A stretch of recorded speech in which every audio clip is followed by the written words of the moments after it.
Bonjour Michel Juvet. Bonjour. Focus sur la Chine aujourd'hui qui semble sortie des radars concernant les problèmes de crédit. Pourtant, d'un côté, on voit depuis le début d'année une croissance du crédit et en même temps, on observe de plus en plus de faillites, même sur des sociétés étatiques. Alors, qu'est-ce que cela signifie exactement? C'est très symptomatique de ce qui se passe, c'est-à-dire qu'on ne sait pas ce que veut réellement faire le gouvernement. Est-ce qu'il veut traiter les dettes ou au contraire continuer de soutenir ces entreprises qui devraient tomber en faillite? Et c'est pour ça que d'un côté, vous avez des banques qui préfèrent continuer de prêter de l'argent même à des entreprises de mauvaise qualité parce qu'elles ne veulent pas perdre d'argent sur leur crédit octroyé. Puis de l'autre côté, vous avez des entreprises qui sont tellement surendettées, même si elles sont étatiques, qu'elles n'arrivent de toute façon pas à rembourser leurs obligations ou à payer les coupons. Et c'est pour ça qu'elles doivent faire faillite. Est-ce que vous avez des exemples concrets? Alors récemment, on a eu cette société qui s'appelle China Railway Material. Effectivement, le 17 mai, elle a un remboursement d'obligations qui arrive à échéance et personne ne savait si vraiment cette société allait être capable de rembourser. Elle est, comme environ un tiers de ces sociétés étatiques, incapable avec son activité opérationnelle de payer les intérêts sur sa dette. Donc dans ces conditions-là, évidemment que le marché obligataire trempe, elle se dit « Ouh là là, l'ensemble du marché obligataire de ces sociétés d'État va faire faillite ». Et c'est pour ça qu'on a beaucoup de tensions actuellement. Finalement, on a appris que cette société allait rembourser, mais elle va devoir vendre des actifs, restructurer et probablement demander à certains créanciers d'abandonner une partie de leur dette également. On a le sentiment que le message politique n'est finalement pas clair. Non, parce que les choix sont évidemment, les conséquences de ces choix sont importants.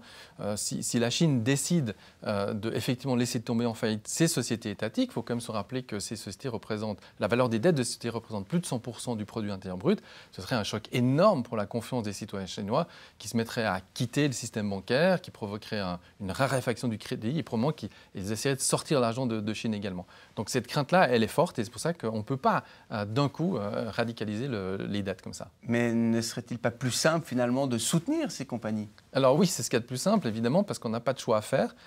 C'est ce que les Japonais ont fait dans les années 90.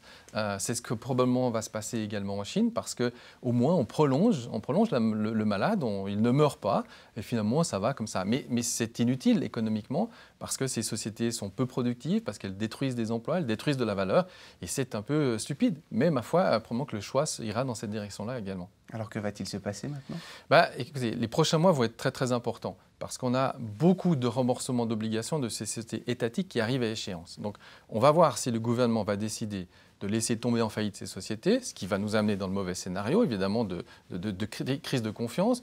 Ou est-ce que ce gouvernement va toutes les soutenir, ce qui ne serait pas bon non plus économiquement? Ou est-ce que peut-être, et c'est là ça va être intéressant d'observer cas par cas, est-ce qu'on va avoir des soutiens à des entreprises dites stratégiques qui ont encore un avenir pour la Chine et est-ce qu'on va laisser tomber les sociétés du passé? Ça va être la chose à regarder dans les prochains mois. Alors si on essaye de regarder sur un plan plus global, peut-on évaluer les conséquences de ces différentes options chinoises? Curieusement, le scénario de soutien aux malades et de la japonisation, c'est celui qui est le préférable pour le reste du monde parce que ça veut dire qu'il ne se passe pas grand-chose, il n'y a pas de danger, l'économie chinoise continue de tourner plus ou moins bien, mais enfin ça tourne quand même. Donc c'est pas grave. En revanche, le scénario de la crise de confiance, ça c'est évidemment un risque majeur pour l'économie mondiale parce qu'évidemment ça pousserait ces citoyens chinois à sortir leur argent, ça provoquerait une dévaluation forte de la monnaie. Et quand on a vu comment les marchés ont réagi début d'année par rapport à une toute petite dévaluation du yuan, on aurait des répercussions sur les devises émergentes, on aurait des répercussions sur les taux d'intérêt à l'étranger et évidemment ça provoquerait une crise financière qui serait assez importante certainement. Alors comment anticiper, imaginer, savoir si ce scénario se réalisera finalement? C'est évidemment très difficile à anticiper. La seule chose qu'on peut faire, c'est d'observer évidemment les informations et comme tout citoyen chinois, si un soir on apprend qu'une grande société d'État ou une grande banque chinoise a fait faillite et a dû fermer ses portes, ce serait un petit peu un scénario Lehman Brothers à la chinoise. À ce moment-là, je pense qu'il faudrait être très très très prudent. Merci beaucoup Michel Juvet. Merci.